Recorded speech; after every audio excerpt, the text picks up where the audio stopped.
Good morning, everybody. Hope you're doing fantastically well. It's Connor here, and yes, we are back with another episode of the Rumour Mill. I hope you enjoyed the phone in last night. Seems like loads of you did, which is great to see and hear. But we are back with the special. We are back with the Rumour Mill, and just as a little bit of a caveat to all of this, guys, there will be a Generation Leeds episode out tomorrow night. I know you guys will be buzzing for it. You've been asking me, Connor, where's your dad? Why haven't you done a podcast? Don't worry, it'll be out tomorrow night. So that's going to be recorded very, very soon. So if you want some bonus content, please go and visit the Patreon account. We are grinding at the minute, everybody. We have a Louis Sinisterra player profile that is on there now. We will be doing another video as well, which I think will be an interesting one. You guys will love. It's just sort of rating the other transfer business that's going on in the Premier League at the minute. And yeah, that was suggested by Matt Ward. Shout out to you, buddy. And yeah, I'll be doing that on the Patreon account. But enough of the waffle. Let's get into the main content. Let's digest, let's divulge, let's talk about Leeds United. So lots of developments over the past sort of 24, 48 hours. We didn't have a Rumour Mill out yesterday. Obviously, we did the transfer special, which was the phone in with you guys. So overall, it's interesting at the minute, isn't it? It looks like Luis Sinisterra, it looks like Tyler Adams are going to be either announced today or in the next couple of days. That's signed, sealed and delivered. 45 million a combined fee for them both. Good business from Leeds United. I quite like the fact that Luis Sinisterra is going to be acting on the left-hand side of maybe a 3.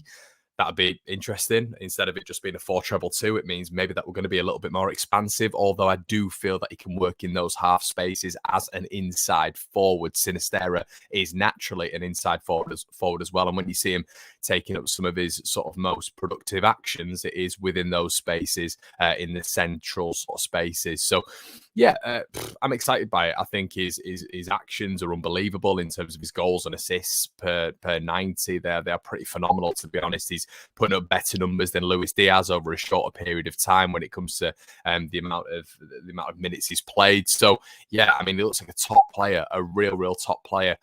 I'm just interested to see what we're going to do with him, because now it looks like the Raphinha saga is developing a little bit.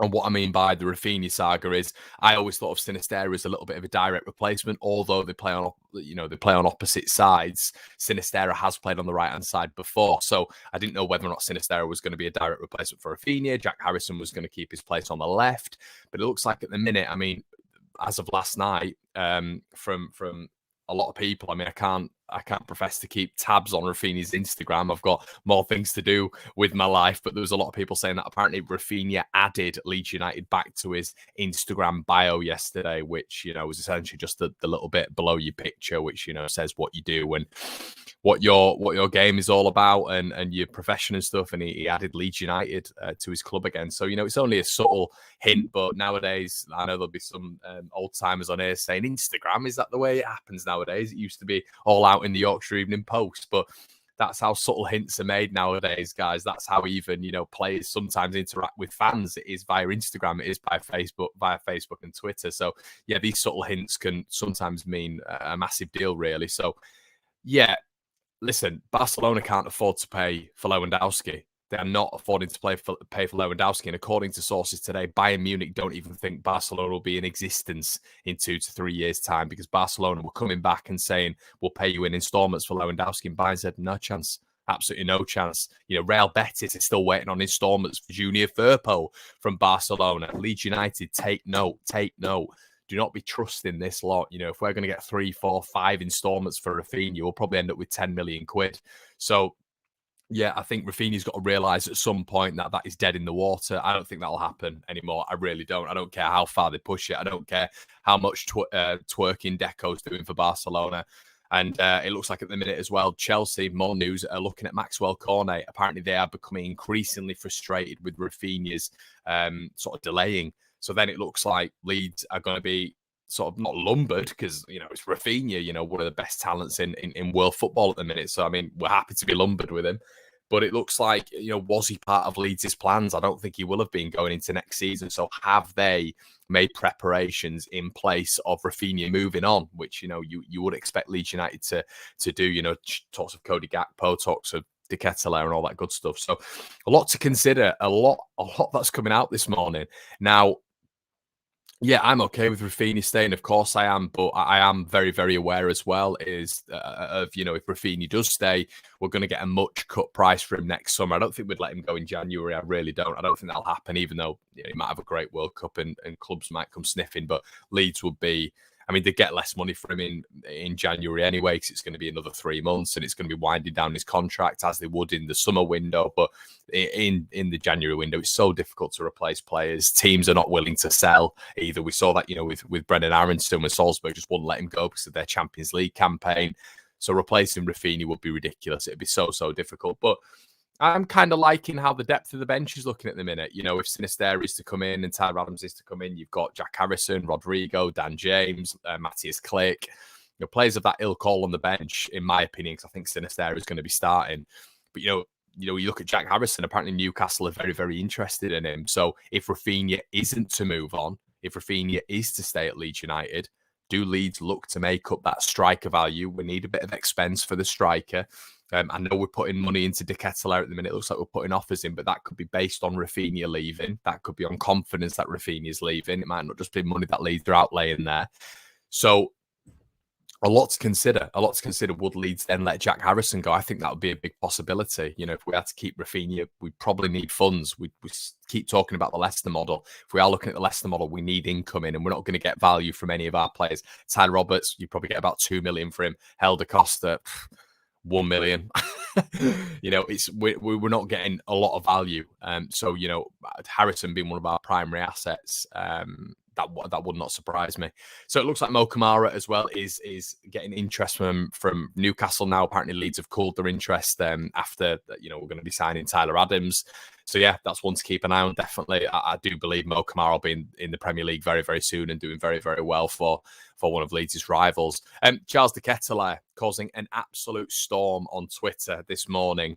It is 7 o'clock, and he's already causing absolute chaos. Loads of Milan sources essentially saying that they're not going to be going over 25 million euros. So many Leeds United sources essentially saying that Leeds have put 35 million euros in.